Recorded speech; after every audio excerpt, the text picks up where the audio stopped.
Hi everybody, this is Shivali Sharma. Welcome back to my channel. I hope you all are doing great.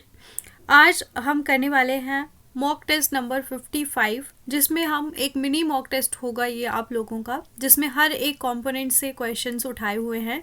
Total आज हम करने वाले हैं discuss 45 questions. कितने? 45 questions हम लोग आज डिस्कस करेंगे। तो आज आप लोग बताइएगा कि आपका अगर स्कोर 45 में से 38 प्लस है तो आप लोग क्या हो, एक सीरियस एस्पिरेंट हो। क्या हो? आप सीरियस एस्पिरेंट हो। तो अगर आप 38 से लेके 43 के बीच में आ रहे हो तो आपकी जो परफॉर्मेंस है वो बेस्ट परफॉर्मेंस है। आप आज भी एग्ज़ाम अगर बैठोगे देने तो आप लोग क्वालिफाई कर सकते हो, लेकिन ये सब एक मोटिवेशन होती है, ठीक है। अब मान लो जैसे आज किसी का दिन अच्छा नहीं है तो वो अच्छा हालांकि पढ़ता है लेकिन उसका स्कोर आ रहा है 20, तो ये नहीं सोचना दिमाग में कि मैं तो 20 पे ही हूँ, अभी तो मेरा कुछ नहीं हो सकता। ऐसा कुछ नहीं है भाई। मॉक टेस्ट होता है, ये हर दिन से आपकी प्रैक्टिस इससे होती है। इससे कोई फाइनल मार्क्स डिसाइड नहीं होते हैं। बहुत सारे बच्चे जो आप देख लेना और चैनल वालों की जो भी आप मॉक टेस्ट देखोगे ना, उसमें जो टॉपर होगा वो कभी भी आपका जो फाइनल लिस्ट में उसका नाम नहीं आया होता है। ये हमेशा हमने बहुत सारे ऐसे बच्चे देखे हैं जो एवरेज वाले ही होते हैं जो फाइनल में क्वालिफाई कर लेते हैं। तो ऐसा नहीं है कि मैं किसी को बोल रही हूँ कि एवरेज वाला ही क्वालिफाई करेगा। जस्ट आपको एक चीज़ मैं बता रही हूँ कि इन सब मार्क्स को देख के आपने डिमोटिवेट नहीं होना है, बिकॉज ये जस्ट आपके हर दिन की एक प्रैक्टिस हो रही है। इससे आपने अपने आप को इम्प्रूव करना है। जो भी बच्चे फर्स्ट टाइम वीडियो देख रहे हैं आप चैनल सब्सक्राइब ज़रूर कर लें, बिकॉज इस चैनल पे आपको बेस्ट कंटेंट बिल्कुल फ्री ऑफ कॉस्ट प्रोवाइड किया जाता है, जिसकी पीडीएफ्स आपको टेलीग्राम चैनल पे मिल जाती हैं। आप वहाँ पे टेलीग्राम चैनल ज्वाइन कर सकते हो, ठीक है। तो चलिए फिर स्टार्ट करें हमारा आज का इम्पोर्टेंट लेक्चर जो है, जिसमें आपको मॉक टेस्ट करना है। क्वेश्चन नंबर पहला है, इन लीगल टर्म्स तफ्तीश refers to.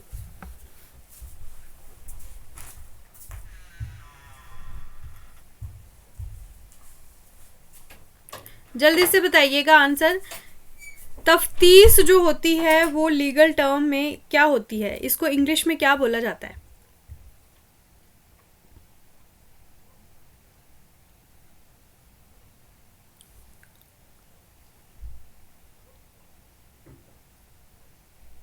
So option number A होगा सही आंसर इसका। जो भी इन्वेस्टिगेशन होती है उसे आप बोलते हो लीगल टर्म में तफ्तीश। नेक्स्ट क्वेश्चन, व्हाट डज गिरफ्तारी वारंट मीन?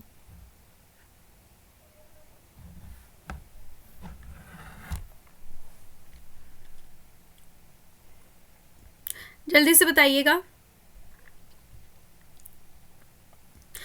गिरफ्तारी, अगर हम बात करें गिरफ्तारी वारंट एक तरह का क्या होता है? ये रिटन ऑर्डर होता है। क्या होता है? रिटन ऑर्डर होता है, जिसको इशू कौन करता है? या फिर जज इशू करता है, और या फिर मैजिस्ट्रेट। कौन? मैजिस्ट्रेट और जज ये इशू करता है गिरफ्तारी वारंट, ठीक है। तो ये स्टेट के बिहाफ पे आपको ये गिरफ्तारी वारंट जो है ये इशू करा जाता है। और कौन से जो है इसका जो भी आपका गिरफ्तारी वारंट इशू करने का जो प्रोसीजर है वो आपका कोड ऑफ क्रिमिनल प्रोसीजर, ठीक है। कोड ऑफ क्रिमिनल प्रोसीजर 1908 के तहत ये सारा का सारा आपका इनको करा जाता है नोटिस। तो इसका ऑप्शन नंबर डी होगा सही आंसर। अरेस्ट वारंट ये एक रिटन ऑर्डर होता है। नेक्स्ट क्वेश्चन, एक सेकेंड जरा इसको रुको। द टर्म फौजदारी रेफर्स टू।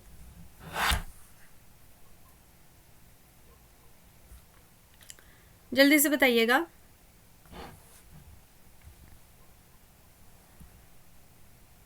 फौजदार का मतलब क्या होता है? जितने भी क्रिमिनल कोर्ट्स, या फिर आप इसको क्या बोल सकते हो? फौजदार जूरिस्डिक्शन। क्या बोल सकते हो?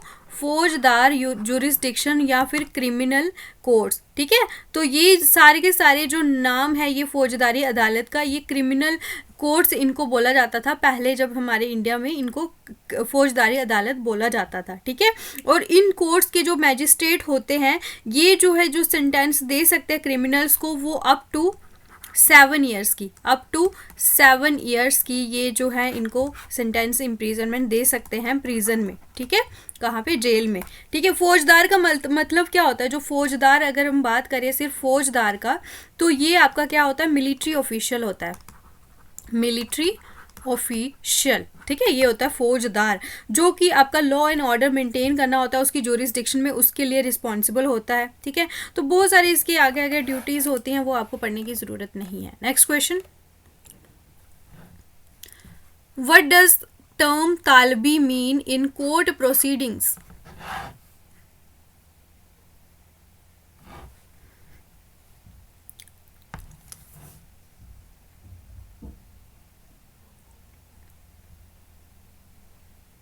जल्दी से बताइएगा।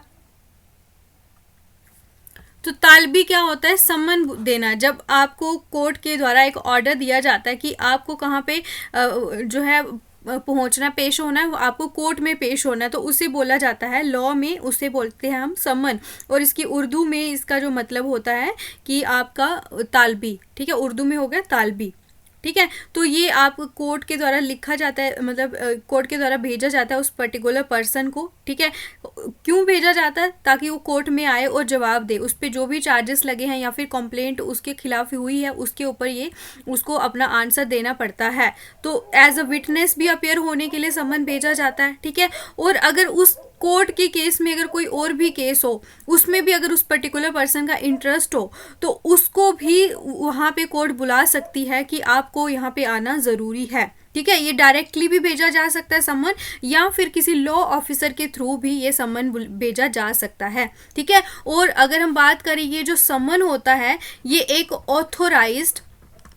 ऑथोराइज्ड जुडिशियल पर्सन, कौन, ऑथराइज्ड जुडिशियल ऑफिसर, जैसे कि आप बोल सकते हो जो क्लर्क होता है कोर्ट का, वो भी ये इशू कर सकता है। Next question, what is the highest civil court in the district?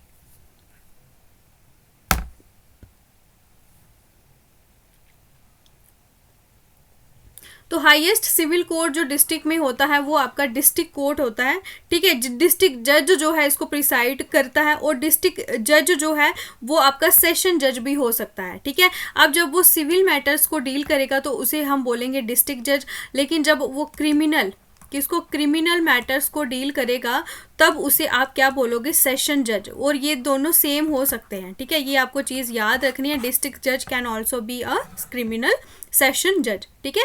और ये आपका डिस्ट्रिक्ट जो हेडक्वार्टर्स होते हैं वहाँ पे ये आपका होता है अवेलेबल डिस्ट्रिक्ट जज, और इसके पास ओरिजिनल एंड एपलेट ज्यूरिसडिक्शन, यानी कि इसके पास ओरिजिनल ज्यूरिसडिक्शन, यानी कि डायरेक्टली आप इसके पास जा सकते हो, ओरिजिनल ज्यूरिसडिक्शन इसके पास होती है। और अगर आपको अपील करनी हो तो भी आप जा सकते हो डिस्ट्रिक्ट जज के पास, सिविल या फिर क्रिमिनल दोनों मैटर्स में यहाँ पे ये अवेलेबल होता है।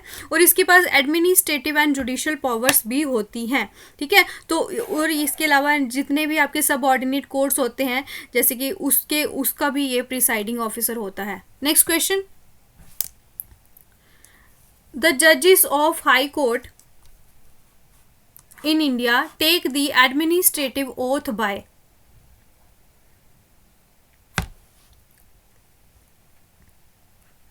जो भी जज हैं हाई कोर्ट के, वो ओथ किसके सामने लेते हैं, शपथ लेनी होती है जो, जल्दी से बताइएगा। सो इसका ऑप्शन नंबर सी होगा, ठीक है। गवर्नर ऑफ स्टेट के सामने ये ओथ लेते हैं, ठीक है, या फिर कोई भी पर्सन जिसको अपॉइंट किसने करा होता है, गवर्नर ने, ठीक है। तो अपॉइंटेड बाय गवर्नर, वो भी जो है उसके सामने भी जो है ये आपके जजेस जो शपथ ले सकते हैं, ठीक है। और ये जो होता है 3rd शेड्यूल जो हमारा कॉन्स्टिट्यूशन का, उसके अकॉर्डिंगली जो प्रोसीजर होता है ये शपथ का वही होता है। और अगर हम बात करें जो सुप्रीम कोर्ट के जो जजेस होते हैं, सुप्रीम कोर्ट के जो जजेस होते हैं वो आपके प्रेसिडेंट के सामने, किसके सामने, प्रेसिडेंट के सामने जो है ओथ लेते हैं। तो ये इंपॉर्टेंट पॉइंट है। और ये आपको बता दूं, जैसे कि अभी हमारी असेंबली हुई है, तो असेंबली के जो भी आपके मेंबर्स होते हैं, असेंबली मेंबर्स, तो वो किसके सामने आपके शपथ लेते हैं, प्रो टर्म स्पीकर के सामने। तो ये मोस्ट इंपॉर्टेंट पॉइंट है, आपसे पूछेंगे अगर तो आपको आना चाहिए। ठीक है, next question, who hold the power to increase the number of judges in the Supreme Court?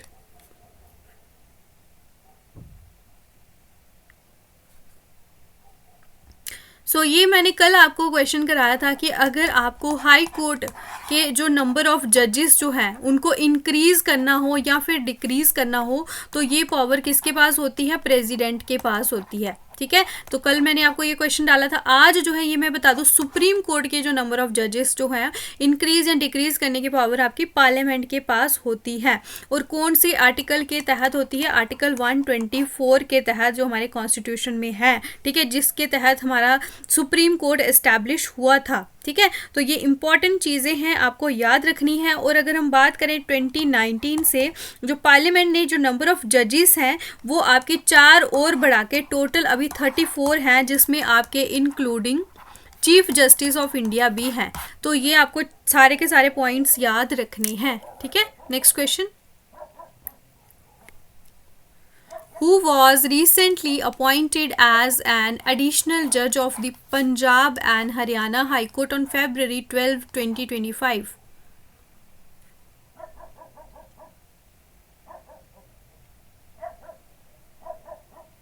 ये बने हैं आपके हरमीत सिंह गरेवाल। ठीक है, तो ये इंपॉर्टेंट क्वेश्चन है, ये करंट में भी है, तो इसी वजह से आपको पता होना चाहिए।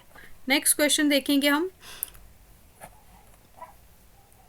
who appoints the Chief Justice of the High Court of Jammu and Kashmir and Ladakh?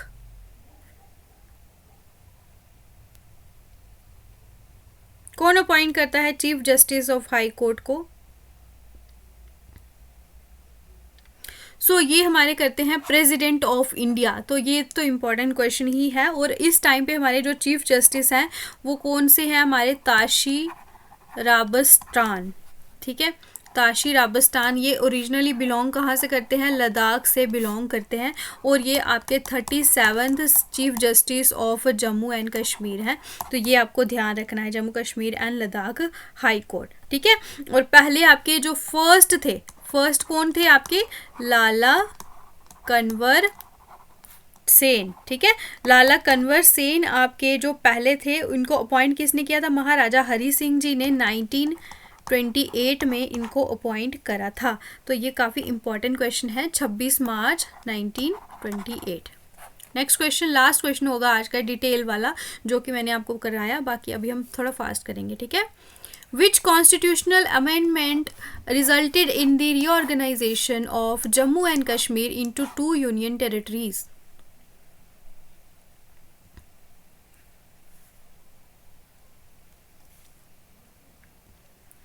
कौन सी कॉन्स्टिट्यूशनल अमेंडमेंट हुई थी जो कि 2019 में हुई थी, जिसके तहत हमारा जो स्टेट था वो Jammu and Kashmir and Ladakh 2 UTs में कन्वर्ट हो गया था। ठीक है, और ये आपकी जो है आपका ये जो लॉ है ये राज्यसभा में पास हुआ था 5 अगस्त 2019 को। ठीक है, और इसके तहत अगर वोटिंग देखें तो 125 मेंबर्स ने फेवर में थे। ठीक है, और 61 इसके क्या थे, अगेंस्ट थे। तो ये बेसिक चीज़ें आपको पता होनी चाहिए।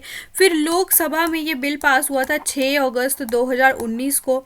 इसमें टोटल जो वोट्स फेवर में आए थे 370 जो है वो फेवर में आए थे और 70 जो है ये अगेंस्ट में आए थे। और फिर जब बिल एक्ट कब बन जाता है, जब प्रेसिडेंट के द्वारा साइन कर दिया जाता है। और इसके अलावा हम बात करें जो एक्ट इसमें आपका 31 अक्टूबर 2019 को ये फोर्स में आ गया था, और जिसके तहत अभी इसको 31 अक्टूबर को नेशनल यूनिटी डे भी आपको पता ही है सेलिब्रेट होता है। लेकिन हम इसका अमेंडमेंट की बात करें तो 103 अमेंडमेंट जो है इसके तहत हमारा ये 2 यूटीज़ में कन्वर्ट हो गया था। Very important question. ठीक है, नेक्स्ट अभी हमें इंग्लिश के कुछ क्वेश्चन करने हैं। Could you please pass me dash salt?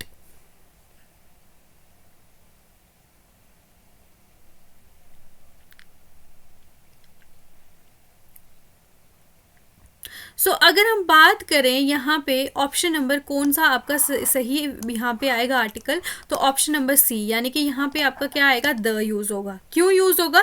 क्योंकि जो आर्टिकल द है, क्योंकि सॉल्ट की अगर बात करें तो ये आपकी कोई सिंगल थिंग नहीं है, ठीक है। तो यहाँ पे ये छोटे छोटे पार्टिकल से मिलके ये बना हुआ है, ठीक है, और इसकी कोई भी क्वांटिटी को डिफाइन नहीं करा हुआ है।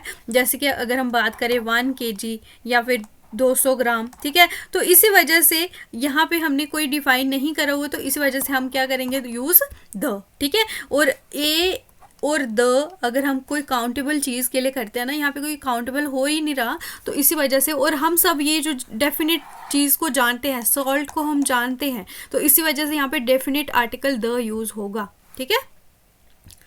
Dash happiness is contagious.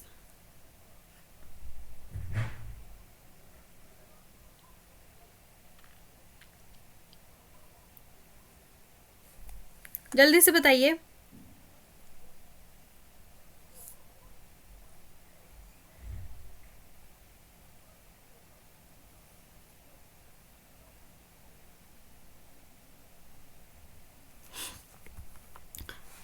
तो इस क्वेश्चन का ऑप्शन नंबर होगा आपका डी, नो आर्टिकल्स, क्योंकि हैप्पीनेस के साथ आपका कोई भी यहाँ पे आर्टिकल यूज नहीं होगा। ऑप्शन नंबर डी होगा इसका सही आंसर। एक सेकेंड, हाँ, क्योंकि किसी पर्टिकुलर चीज़ से आपकी कोई हैप्पीनेस के बारे में नहीं बताया हुआ है, आपको नहीं पता कि किस वजह से आपको खुशी मिल रही है। और ए और एंड जो है ये आपके पता है, आपको काउंटेबल के लिए यूज़ होते हैं, तो ये भी आपका कोई भी आर्टिकल यहाँ यूज़ नहीं होगा। Next, honest man speak dash truth.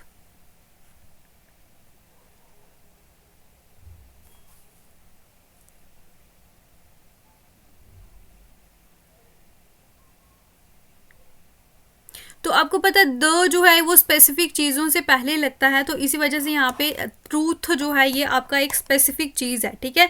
तो यहाँ पे मोस्ट अप्रोप्रिएट आपका द ही यूज़ होगा। Next, my father is died dash, एक second, my father is died dash dengue. Here are the options.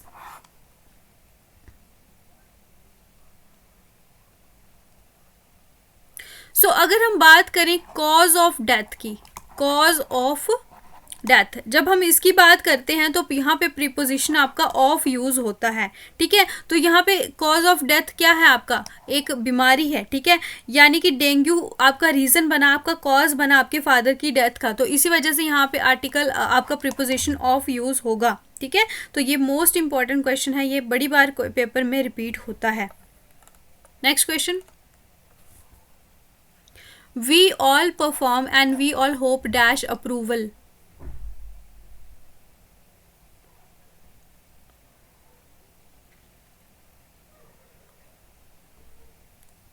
कौन सा प्रीपोजिशन आएगा यहाँ पे?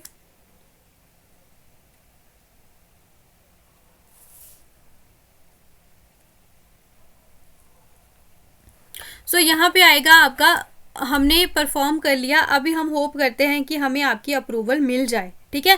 तो ऑप्शन नंबर डी होगा सही answer. Next, look dash the word in the dictionary.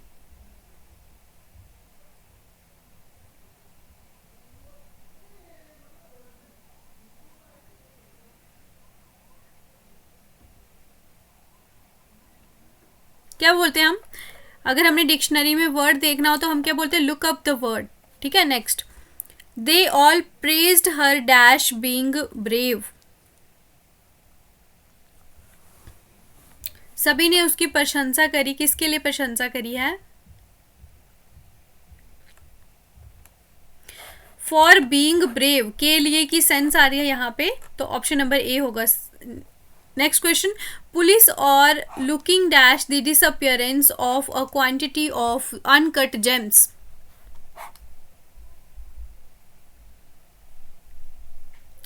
Which preposition should be used hair?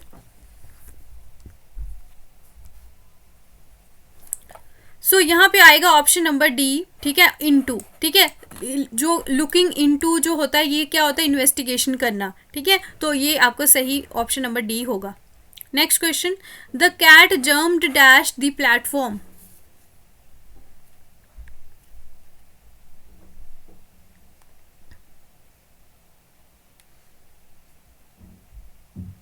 तो कैट ने जंप करा, नीचे से ऊपर की तरफ आई, मोशन में आई, ऑप्शन नंबर ए होगा, जम्प्ड अपॉन दी यहाँ पे प्लेटफॉर्म। ठीक है, नेक्स्ट क्वेश्चन। अब हमने कुछ क्वेश्चंस करने हैं कंप्यूटर्स के, तो ये भी आपको कंप्यूटर के मैंने इजी क्वेश्चन लाए हैं और आपको सारे आने चाहिए। Next, during the boot process the dash looks for the system files.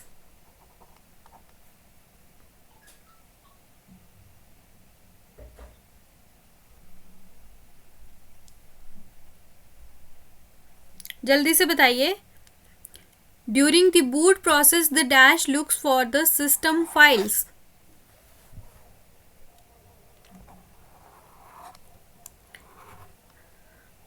आप सबको मैं बता दूं कि जो ऑफ़र चल रहा है मैंने आज के आज ही रखा है। जो 99 वाले मॉक्स थे आपको मिल रहे हैं 80 रुपीज़ में। टोटल आपको 18 मॉक्स मिलने हैं, 13 आपको इंस्टेंट मिलेंगे, प्लस 100 आपको जो कोर्ट अवेयरनेस की MCQs मैंने मैराथन लाया था वो भी आपको PDF मिल जाएगी। ठीक है, और परसों आपका जो है यहाँ पे एक और आपको मॉक टेस्ट जो कि फुल वाला आपको मिल जाएगा। ठीक है, उसकी भी आपको आंसर की के साथ वो आपको मिलेगा। तो ये सब आपको इन सब चीज़ों का अगर बेनिफिट लेना है तो आप जल्दी से टेलीग्राम चैनल को ज्वाइन करें। ऊपर आपको पिन में QR स्कैन करना है और स्क्रीनशॉट आपको मेरी ID जहाँ पे मेंशन होगी वहाँ पे आप मेरे को सेंड कर देना। I will send you all the mock test in PDF forms. ठीक है, तो बहुत सारे बच्चों को कन्फ्यूज़न है कि आप कहाँ पे ये मॉक टेस्ट आप करवाते हो, क्योंकि अभी मेरे पास इतने रिसोर्सेज नहीं है कि मैं आपको किसी ऐप में ये करवाऊँ। ठीक है, I have sufficient resources and I can only, उनके ऊपर ही मैं डिपेंड हो सकती हूँ फ़िलहाल के लिए। ठीक है, so if you can cooperate then you can buy those mocks. These are very very important and beneficial for your exam because I have mentioned all the important topics as well as important questions also that may be asked in your exam, so you can rely on those mock if you are really preparing well and if you want to give your preparation a boost so that it will help you. तो अगर आप चाहते हो तो आप जा सकते हो और ये मॉक टेस्ट का फ़ायदा उठा सकते हो। इसका ऑप्शन नंबर बी होगा, basic input output system. Next, which hardware device can create electronic copies of documents by capturing an image?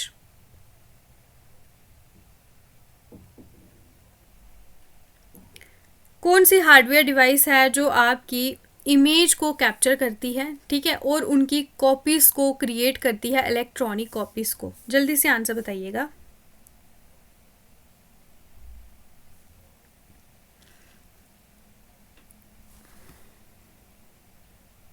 मैं 1 मिनट पानी पी लेती हूँ यार।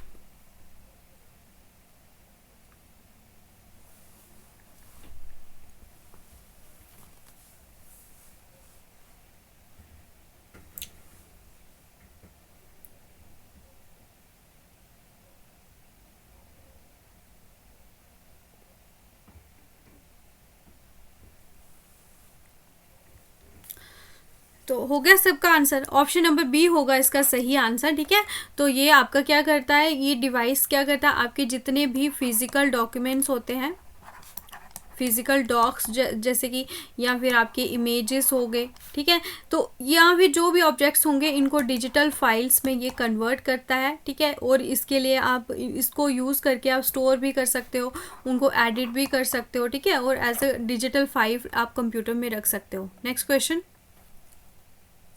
which is used with stylus to produce freehand drawings?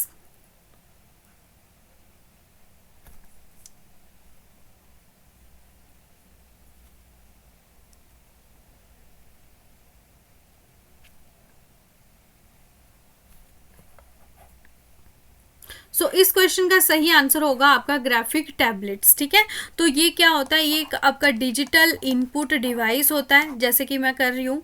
आप क्या कर सकते हो, इससे आप ड्रॉ भी कर सकते हो, स्केच भी कर सकते हो, ठीक है, और लिख भी सकते हो स्टाइलस से। किससे? स्टाइलस से, या फिर आप इसे क्या बोलते हो, पेन भी बोलते हो आप इसको, और क्या बोलते हो, ड्राइंग टैबलेट, क्या बोलते हो, ड्राइंग टैबलेट भी आप इसे बोलते हो, और इसे आप पेन टैबलेट भी बोलते हो, क्या बोलते हो, पेन टैबलेट, ड्राइंग टैबलेट, या फिर आप इसे डिजिटाइजर भी बोलते हो। तो ये सब आपके इसके नाम है, क्या है, graphic tablet, drawing tablet, pen tablet and digitizer. तो ये सारी इंपॉर्टेंट चीज़ें हैं, आपको याद रखनी है। Next question, which output device is used for producing highly accurate very large drawing and poster?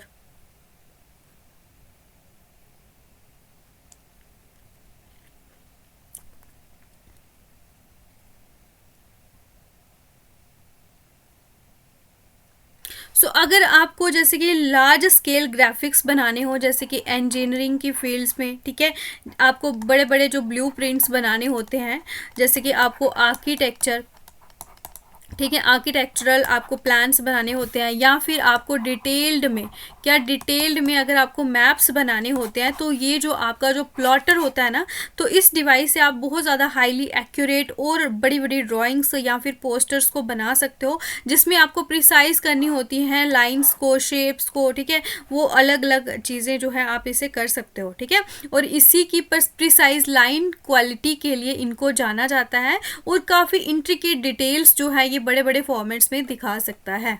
Next question, which port connect special types of music instruments to sound cards?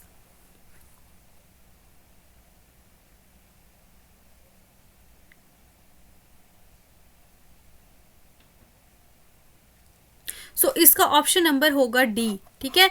जो मिडी है ये क्यों क्रिएट करा गया है, ताकि अगर आपको रिकॉर्ड करना हो या फिर प्लेबैक म्यूजिक जो है डिजिटल सिंथेसाइजर पे क्रिएट करना हो, तो उसके लिए आपका मिडी साउंड जो है ये आपका प्ले होता है, ठीक है। ये कंप्यूटर से भी प्ले हो सकता है, या फिर हार्डवेयर डिवाइस से भी आपका जो है ये आपका प्ले हो सकता है, ठीक है।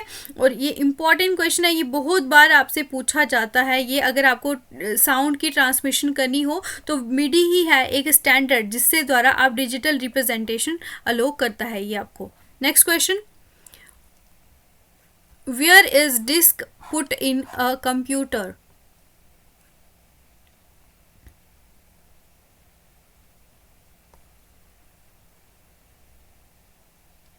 अगर आप देखना, आपका जो कंप्यूटर होगा उसके सामने एक छोटा सा एक स्लॉट सा होता है, या फिर एक ट्रे टाइप होती है, तो यहाँ पे ये क्या होता है, आपका डिस्क होता है, क्या होता है, डिस्क। तो ये आपका किस में होता है, ये डिस्क ड्राइव में होता है। ऑप्शन नंबर डी होगा सही इसका आंसर। तो इसमें आप सीडी हो गया, या फिर आपका जो डीवीडी होता है, ठीक है, या फिर आपका जो ब्लू रे डिस्क, क्या ब्लू रे डिस्क जो है ये आप इसमें इंसर्ट कर सकते हो, ठीक है, और ये फिर मशीन के द्वारा इसको रीड कर लेते हैं वो, ठीक है। तो ये आपको ध्यान रखना है।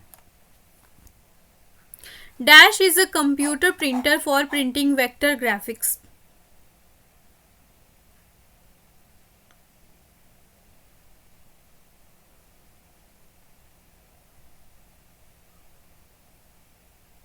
इसका भी ऑप्शन नंबर ए होगा सही आंसर, ठीक है। जो प्लॉटर होता है ये कंप्यूटर प्रिंटर होता है, और स्पेसिफिकली किसके लिए डिज़ाइन किया गया होता है, ये प्रिंटिंग वेक्टर ग्राफिक्स को प्रिंट करने के लिए।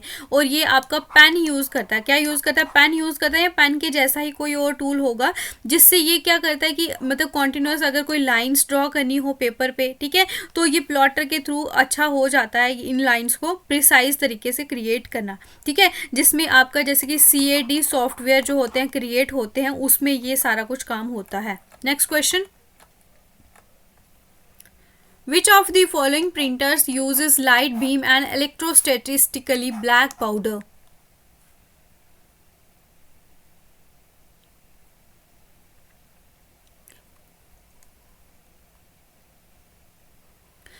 इसका ऑप्शन नंबर डी होगा। लेज़र प्रिंटर जो होता है ना, ये आपका इलेक्ट्रोस्टैटिक इमेज बनाता है, किस पे बनाता है, ये ड्रम पे बनाता है, ठीक है, और ये आपका लेज़र बीम को यूज़ करता है। लेज़र बीम को यूज़ करके ये आपका फिर ये जो है इमेज बनाता है, ठीक है, जिससे क्या होता है कि जो टोनर होता है, जो ब्लैक पाउडर होता है, ये उसको ट्रांसफ़र करता है पेपर पे, ठीक है, जहाँ पे फिर वो हीट के थ्रू वहाँ पे मतलब उससे ये सारी की सारी इमेजेस बनती है, ठीक है। और जो ब्लैक पाउडर आपका लेज़र प्रिंटर में यूज़ होता है, क्या, जो ब्लैक पाउडर, तो इससे क्या बोला जाता है, टोनर। क्या बोलते हैं इसको, टोनर। तो ये काफ़ी इंपॉर्टेंट चीज़ें हैं, आपको पता होना चाहिए। आपको मैं बता दूं, कल आपका 100 MCQs आने हैं, मैराथन क्लास होगी, ठीक है। मैराथन क्लास आपकी होगी रात को 9 और 10 बजे। वो देख लूँगी मैं जब क्लास बन जाएगी, अपलोड हो जाएगी, क्योंकि बहुत ज़्यादा टाइम लगता है यार अपलोड होने में। बाकी वीडियो तो मेरी बन गई होती है, लेकिन फिर मैं क्या करूँ जब अपलोड नहीं होता तो कल आप लोग आ जाना। लेकिन यार आप लोगों को मैंने बोला था एक टारगेट कि अगर मैं आपको इतना सारा मटेरियल प्रोवाइड कर रही हूँ यार फ्री ऑफ कॉस्ट, तो आप लोगों को सब्सक्राइब करना था। क्या करना था, सब्सक्राइब करना था। लेकिन बहुत सारे बच्चों को पता ही नहीं है कि उन्होंने सब्सक्राइब करा भी है या नहीं। वीडियो आ जाती होगी उनको तो वो देख लेते हैं, लेकिन कभी इतना एफर्ट नहीं करते कि 1 सब्सक्राइब ही कर दें, ठीक है। तो अगर आप हो सके तो जाइए देख लें कि आपने क्या सब्सक्राइब किया भी है या नहीं किया हुआ है। Question number 29 is SRAM is made up of. तो ये रहे आपके ऑप्शंस। SRAM किसकी बनी होती है?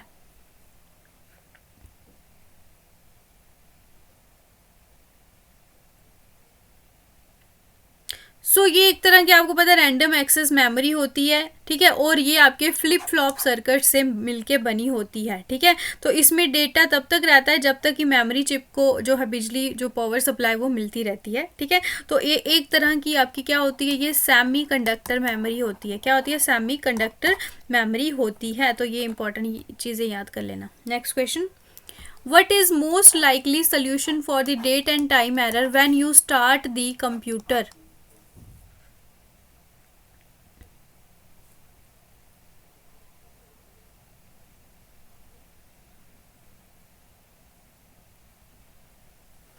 इसका ऑप्शन नंबर सी होगा शायद से यार। तो यहाँ पे तो ए लिखा है, आई थिंक इसका ऑप्शन नंबर सी होगा। बाकी आप लोग बता देना कमेंट में, ठीक कर लूँगी मैं, ठीक है। क्योंकि अगर आप जो है सीमोस बैटरी जो आपकी मदरबोर्ड पे उसको आप रिप्लेस करते हो, ठीक है, और फिर उसकी वजह से ही ये सिस्टम जो क्लॉक होता है ये आपका जो सेटिंग को लूज़ कर देता है, और कंप्यूटर फिर जब आपका ऑफ होता है तो उसी की वजह से होता है, ठीक है। तो ये देख लेंगे हम, एक बार इसको करेंगे, ठीक है। तो जब आप बैटरी रिमूव करके नहीं डालते हो तो फिर सेम ही स्पेसिफिकेशन होती है इसमें। बाकी देखते हैं नेक्स्ट क्वेश्चन। अब हमने करने हैं जीके के क्वेश्चन। तो ये सब बच्चों आपको मैंने आज क्वेश्चन है आपके करंट अफेयर्स के 13। कितने क्वेश्चन होंगे ये 13। और ये सब मैंने आपका फेब मंथ के क्वेश्चन उठाए हैं, ठीक है, क्योंकि फेब मंथ का मैंने करंट अफेयर आपको नहीं कराया। क्वेश्चन है, which state government has denotified 3 proposed reserve forest to grant land rights to residents? जल्दी से बताइए आंसर।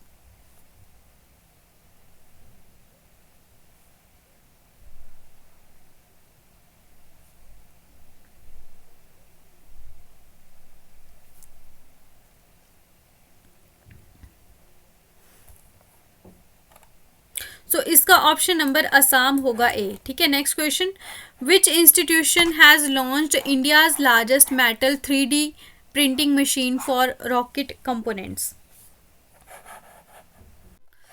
तो नेक्स्ट क्वेश्चन है आपका, इंडिया का लार्जेस्ट 3D प्रिंटिंग जो है मेटल मशीन रॉकेट कंपोनेंट्स के लिए ये IIT हैदराबाद ने ये लॉन्च करी है। तो ये इंपॉर्टेंट क्वेश्चन है। Next question, Which organization has launched the Chandrayaan से चुनाव तक initiative?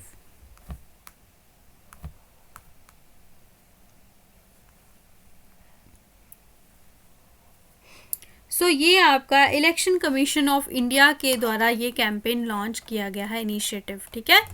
Next question, the NIELIT Center for Excellence in Chip Design has been inaugurated in which city?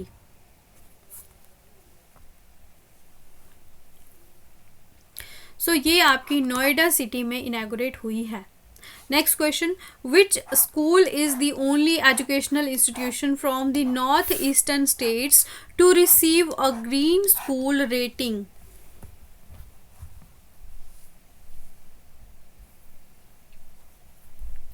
ये है आपका prime minister Shri government senior secondary school Sikkim. तो ये आपका इसको ग्रीन स्कूल का रेटिंग मिल चुका है। सिक्किम का है ये, ठीक है, तो ये काफ़ी इंपॉर्टेंट पूछ सकते हैं। Next, which state government has implemented the initiatives Nirbhaya, कड़ी, मो गेल्हा जिया, द वीरांगना योजना फॉर एडोलसेंट गर्ल्स।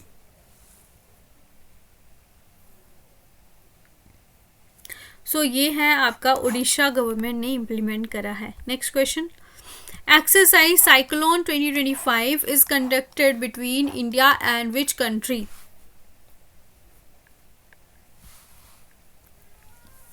सो ये है आपका इजिप्ट के साथ ये कंडक्ट किया है इंडिया ने, ठीक है। नेक्स्ट क्वेश्चन बहुत इंपॉर्टेंट है ये इजिप्ट के साथ। Which country is the host of international bird festival 2025। कहाँ पे हुआ है ये आपका international bird festival? Option number D, Prayagraj Uttar Pradesh में। Next, which country is the host of artificial intelligence AI action summit 2025।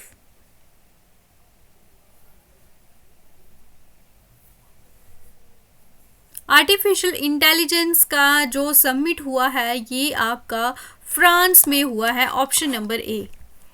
Next question, India's first indigenous automated biomedical waste treatment plant has been launched in which city?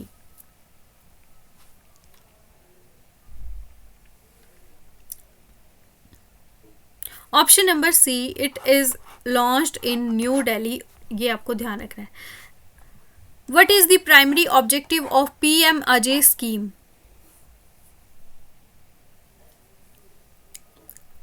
क्या है इसका primary objective? Reducing poverty and improving socio economic conditions of scheduled caste, SCs की जो आपकी socio economic condition improve करना, ये है इसका main objective. Where was the international conference on Unani medicine organized in February 2025?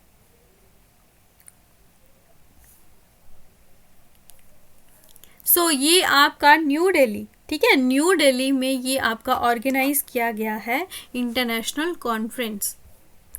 Market intervention scheme has been made a component of which integrated scheme? So ये आपकी PM आशा के तहत ये एक कंपोनेंट बना है, इसी स्कीम के अंडर, PM आशा के अंडर ये इंटीग्रेटेड स्कीम है, ठीक है। अब यहाँ पे आपने कुछ जो है ये बताने हैं एंटोनियम्स, 2 क्वेश्चन होंगे इसके, ज़्यादा नहीं है। बताइए ऑब्नॉक्शियस जो है इसका अपोजिट मीनिंग क्या होता है?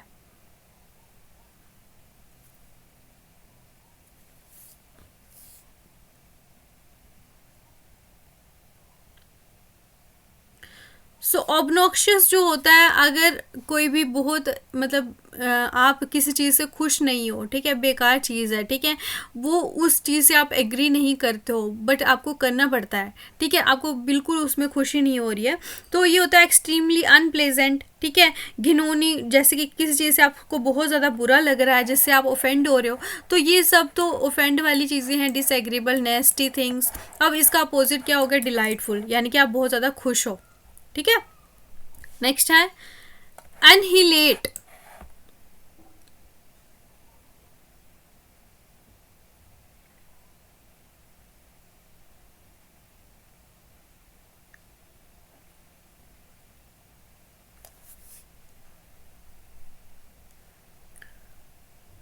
और ये आपको मैं बता दूं कि इसके बाद आपका जो ऑफ़र जो है वो 12 बजे के बाद बिल्कुल भी एक्सटेंड नहीं होगा। अगर आप लोगों को चाहिए तो अभी जाके मेरे को टेलीग्राम पे मैसेज कर सकते हो। आज ही आज जो है ये आपको ऑफ़र मिलेगा सिर्फ़ और सिर्फ 80 रुपीज़ में, ठीक है।